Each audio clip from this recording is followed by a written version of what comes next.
pills. What is this?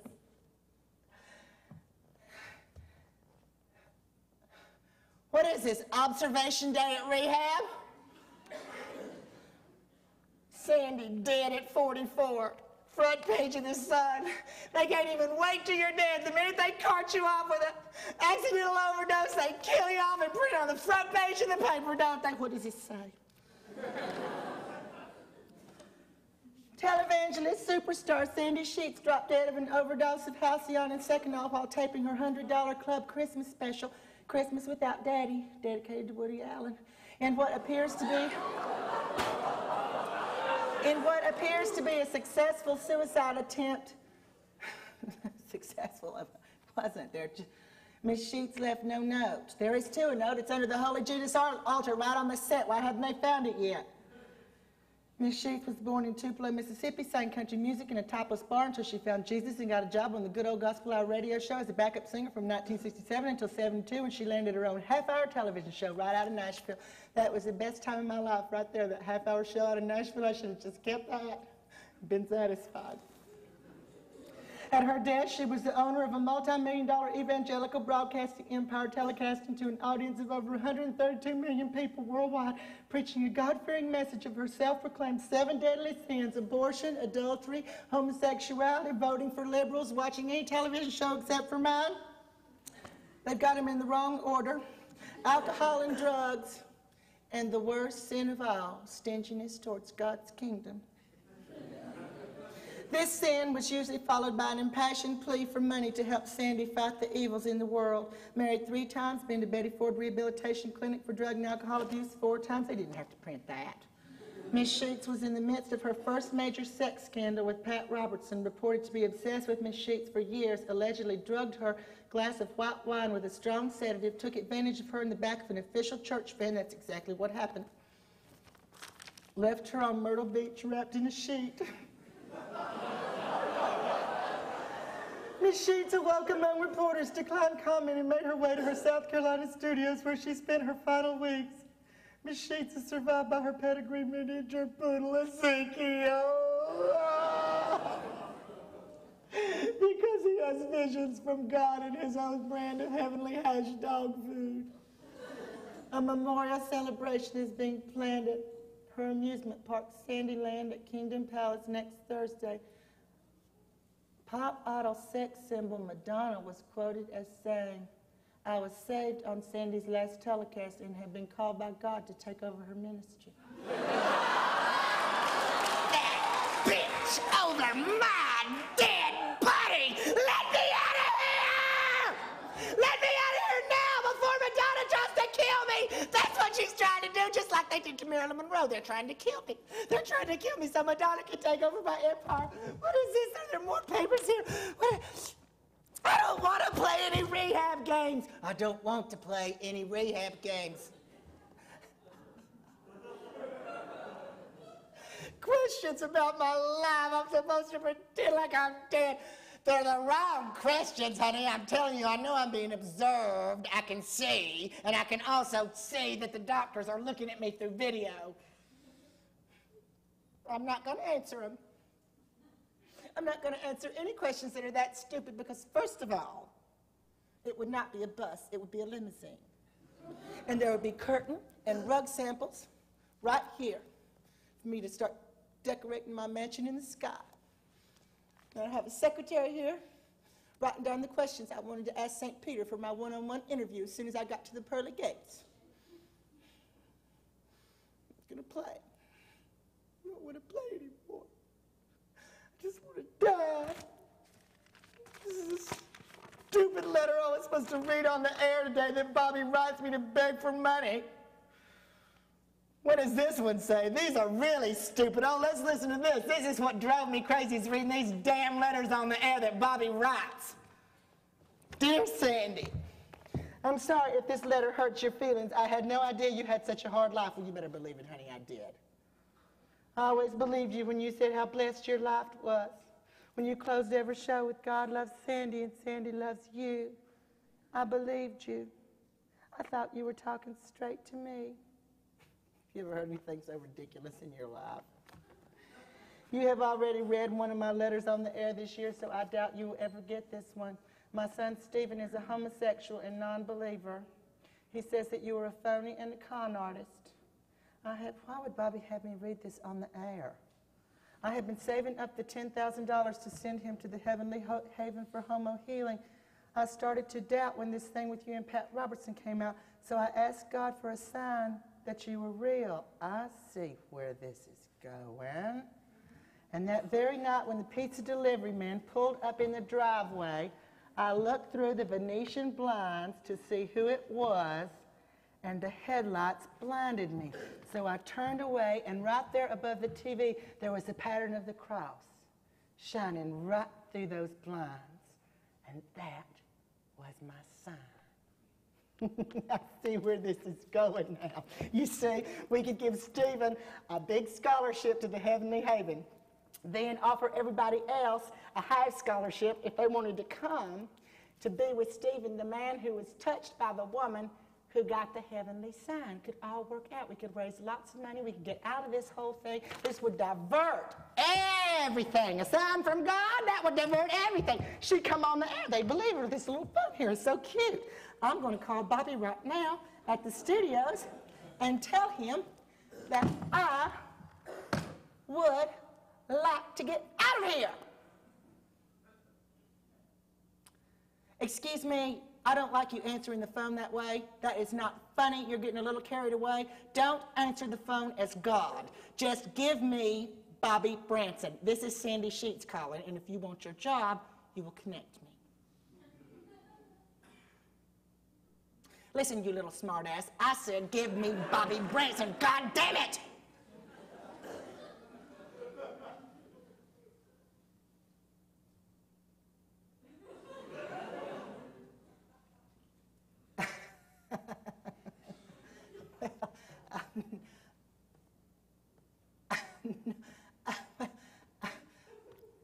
No.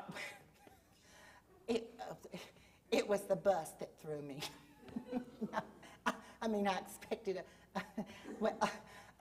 so, God, how you doing?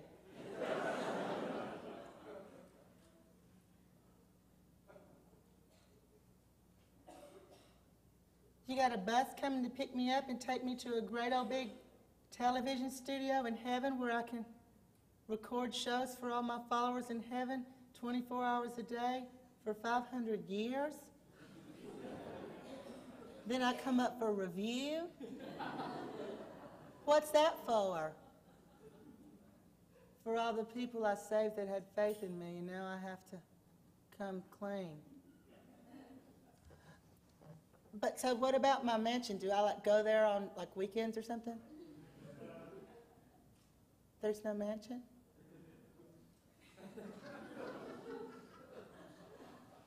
Wait a minute, let me get... So, I'm being punished? No, God doesn't punish. He just gives you what you have coming. No, I am being punished. What are you looking at? Oh, look at you looking up here at me just gawking. It doesn't matter to you whether it's O.J. Simpson murdering his wife to death, or whether it's Bobbitt getting his Peter cut off, or whether it's Harding bashing Nancy Kerrigan's knees, or Michael Jackson fiddling with little boys, or Bill Clinton dropping his drawers in a hotel room, or what Madonna had for breakfast, just as long as you've got something filthy and trashy and gaudy to read when you wake up in the morning before you have to make it to the mirror and face yourself and realize you don't have a life.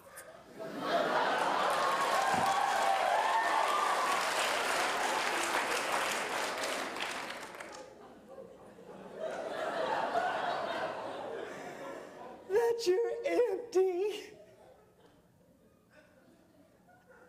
That we're all so empty. I wanted to be good. I did. Everybody's born good. I guess some of us just keep it a few minutes. It's like a little lamb along the path, and you see a little red berry, and you want a bite of it. And the next thing you know, you're in the woods dark and cold and alone and afraid.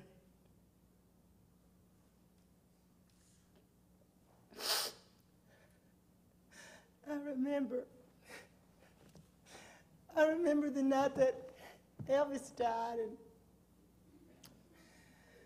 Mama locked herself in the bedroom. She wouldn't talk to nobody. Didn't come out for 2 days. Aunt Geneva called and said, "Is Mama all right?" I said, "She's locked in the bedroom." She said, "Well, I want to come by and comfort the family, but I don't have time to make anything. You think if I stopped by the Colonel and picked up a bucket and wrapped it in tinfoil, anybody'd notice?" I said, "No, they wouldn't notice. Come on over." About that time, Mama Watkins pulled that big old buckle shoe off of her foot. She chucked it right at that TV, and she said, "What does it come to when we worship the King and not the Creator?" Don't you see? We've replaced God with stars. Michael Jackson, Oprah Winfrey, Madonna, and me, Sandy Sheets. What has the world come to? I deserve to die. I deserve to go straight to hell. Just take me straight to hell, God. I want to go. Burn the Sandy Sheets doll. Burn every bit of it. Burn the empire down. Strike it with hellfire. Just burn me. I hate my life. I want to die.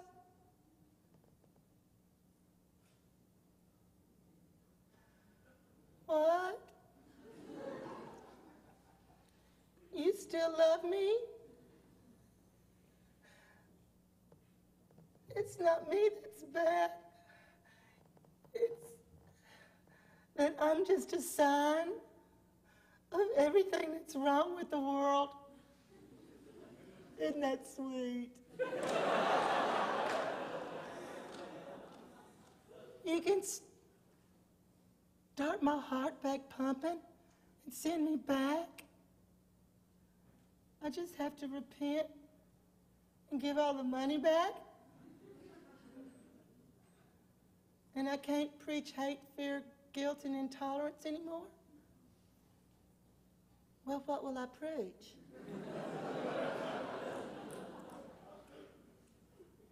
You'll show me some stuff? Okay. I'm sorry. Well, wait a minute. Oh, yeah, I'm ready to go. I just want to get somebody to take a picture of me while I'm in heaven. Can you just wait 1 second? Okay. Excuse me, honey. Precious. Can you come up here and take a picture of me? Wait till the little thing goes off.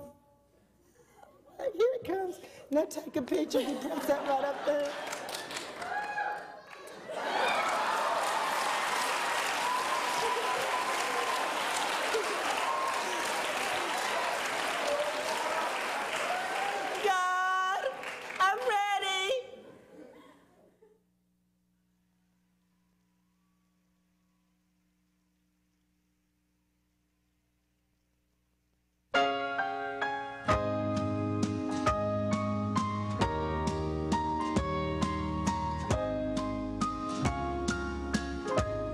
One day at a time, sweet Jesus, that's all I'm asking from you.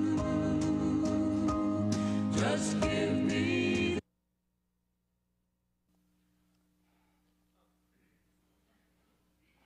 Great, like I need a letter to tell me I'm dead. A few minutes ago I was dying. It's not so hard to figure out.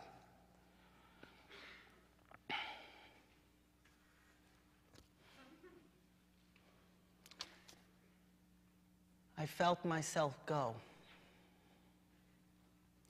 Timothy was there. Doctor had given me like a week to live, and I just couldn't take the pain anymore. So I took control, as always, Mr. Control. I controlled myself to death. This is really ridiculous. Like, here I am in eternity. Least I could have done was charter a plane. I don't believe this. I think this is some sort of, what do they call those hallucinatory experiences that you have? It's like, then you get like a white light, and then, you know, it's like, I don't know about this. First name. You should like this one. Adam. Adam, you have a special responsibility to your family. You're named after the first man God ever made, and your great-grandpa Perlman. Grandma Perlman. Last name, Cristiano. A good Italian name. My grandfather, Cristiano. Cause of death, AIDS. Great disease, gotta hand it to you. Denomination. Gee, I don't really know what denomination I am. I mean, my father is Catholic. My mother is half Jewish and half Presbyterian. Her mother, my grandmother, is Jewish, so by Jewish law, I would be Jewish. Except my grandma divorced the Presbyterian, married an Orthodox Jew, so my mother converted from Presbyterian to Jewish. She married a Catholic, so I was raised Catholic. So, I mean, does that explain how I really don't know what I am? I mean, does it go by heredity, or do you get to pick? It's like really funny. In Hebrew school, they have this one name for God that you can't say. It's like they spell it so you can't say it. It means God apart from us. You say this word, you get struck down dead. Yahweh, Yahweh, Yahweh!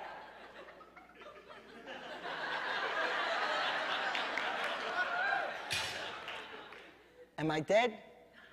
No. Well, okay, I'm dead. I'm just not dead because I said Yahweh.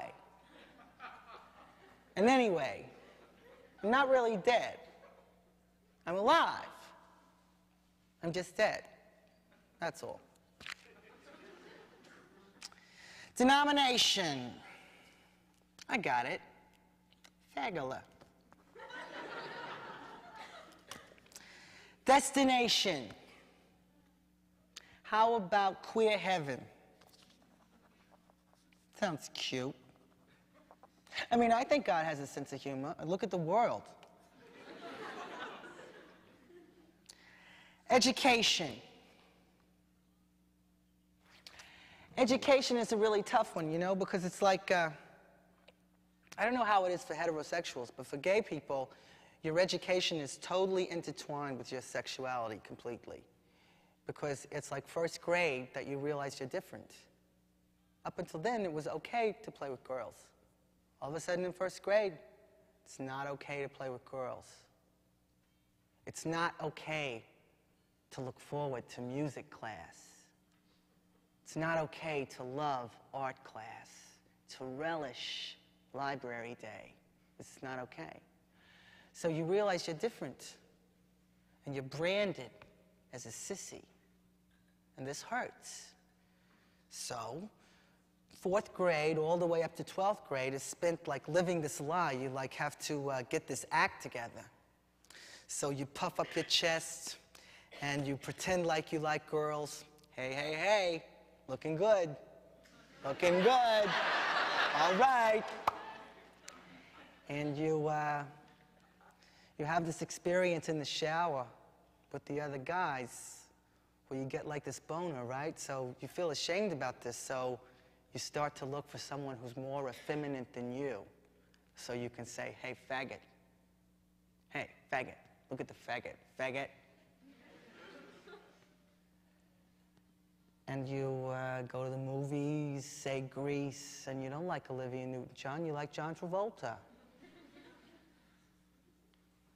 And you pray to God that he will remove this from you. Or that he will let you get hit by a truck so that you won't have to live like this. And God doesn't do anything. So you hate yourself. And then all of this starts to like build up inside you, and you can't do anything about it, so you start to search out your first sex with a man. This is called coming out. Only you don't really come out because you don't tell anybody. You don't tell your father, you don't tell your mother, you don't talk to any of your friends about it. You don't even talk to the person you're doing it with about it because it's too embarrassing and shameful that you're even doing it. So you just like meet under this bridge where the 2 train goes by in Brooklyn and do it with this guy. So ridiculous. But then you move from your house into the city, and you meet other people like you, and you start to come out. You come out to your friends first, then you call your parents, and you come out to your parents, and you come out to the whole world, and you're out to everybody. But you're not out to yourself, because you haven't come out within. I think I came out within when I found out I was HIV positive. Up until then, no. But anyway, I lived this lie. All the way to Eagle Scout, I lived this lie. Scoutmaster came on to me, stuck an ice cube up my butt at a picnic, made me stay after to help clean up. That's when he made his move. See, these guys can see who is and who isn't. Choir director holds me after school, wants me to learn the Lord's Prayer to sing. He wanted to anoint my head with oil. That's what he wanted. So I finally decided that I couldn't live like this because I was bringing this on myself. It was obviously had to be my fault that these guys were coming on to me all the time. So I decided to dedicate my life to Jesus Christ. Grandma Perlman had a stroke. She did. It was sort of self-induced, I think. But anyway, I went to this experimental Catholic a school. It's an oxymoron, experimental Catholic. But so this was a place where you could like find out if you had the calling to be a priest. So it wasn't like a monastery, but it was stricter than a regular Catholic school. You go here to find out if you're going to be a priest or not, if God's going to call you. And this was a terrific place, I remember. It was wonderful. It was very quiet there. And there were all these quiet boys meditating quietly on the scriptures, giving all these quiet glances to each other, being taught by these quiet priests who were there to quietly suppress their sexuality. So we had this first spring break, right? My parents were in Europe, so Father Conley invites me and my friend Christopher to his cottage for the week preceding Easter week. I thought, this is great. I'm going to be able to see if I'm going to get my calling. My calling will come to me at Father Connolly's little cottage. How beautiful. We get there, and this is a beautiful place. A stone cottage, little stone walkway, white trellises with ivy, this little greenhouse out back with like white roses and red roses and yellow roses. And oh, in the middle there was this bird bath here. It was very St. Francis of Assisi. And upstairs, there was this fish tank, this tropical fish tank that was filled with tropical fish. And there was this one little fish that was see-through.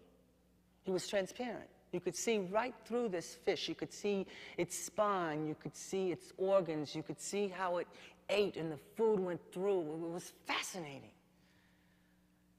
And I remember thinking, can Father Connolly see through me? Is that how God looks at us? Just sees right through us like that?